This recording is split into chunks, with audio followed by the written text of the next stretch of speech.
Hello, ഇന്ന് ഈ ഒരു മെറ്റീരിയൽ വെച്ചിട്ട് ഒരു ടോപ്പ് സ്റ്റിച്ച് ചെയ്യാനായിട്ട് പോവുകയാണ്. അപ്പോൾ ഈ സെയിം മെറ്റീരിയൽ വെച്ചിട്ട് ഞാൻ നേരത്തെ ഒരു ടോപ്പ് സ്റ്റിച്ച് ചെയ്തിട്ടുണ്ട്. അതെനിക്ക് വേണ്ടിയിട്ടല്ലായിരുന്നു, ഒരു കസ്റ്റമറിന് വേണ്ടിയിട്ടായിരുന്നു. അപ്പം ഇന്ന് ഞാൻ എനിക്ക് വേണ്ടിയിട്ട് ഈ മെറ്റീരിയൽ വെച്ചിട്ട് ഒരു ടോപ്പ് സ്റ്റിച്ച് ചെയ്യുവാണ്. അപ്പോൾ ഇത് നല്ല കോട്ടൺ മെറ്റീരിയലാണ്. ഇതിൻ്റെ പ്രിൻറ്റും കാര്യങ്ങളും ഒക്കെ എനിക്ക് ഒത്തിരി ഇഷ്ടപ്പെട്ടിട്ടുണ്ടായിരുന്നു.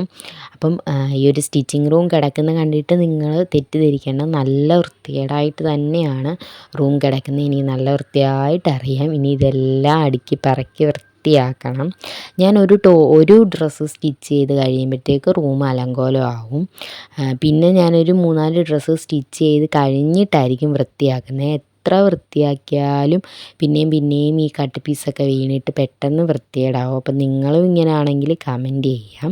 അപ്പോൾ ഈ ഡ്രസ്സിൻ്റെ ഫൈനൽ ലുക്ക് ഇങ്ങനെയാണ് വരുന്നത്. ഈ ഡ്രസ്സ് ഞാൻ ഇട്ട് കഴിഞ്ഞപ്പോഴത്തേക്കും 2 അഭിപ്രായങ്ങൾ പറഞ്ഞു. ഇതൊട്ടും കൊള്ളില്ല, അതായത് മെറ്റീരിയലൊക്കെ കൊള്ളാം, പക്ഷേ ഇത് സ്റ്റിച്ച് ചെയ്ത് അങ്ങ് കുളമാക്കി കളഞ്ഞു എന്ന് പറഞ്ഞു. ചിലരൊക്കെ കണ്ടിട്ട് കൊള്ളാമെന്നും പറഞ്ഞു. അപ്പം നിങ്ങളുടെ അഭിപ്രായം എന്താണെന്ന് കമൻറ്റ് ചെയ്യുക.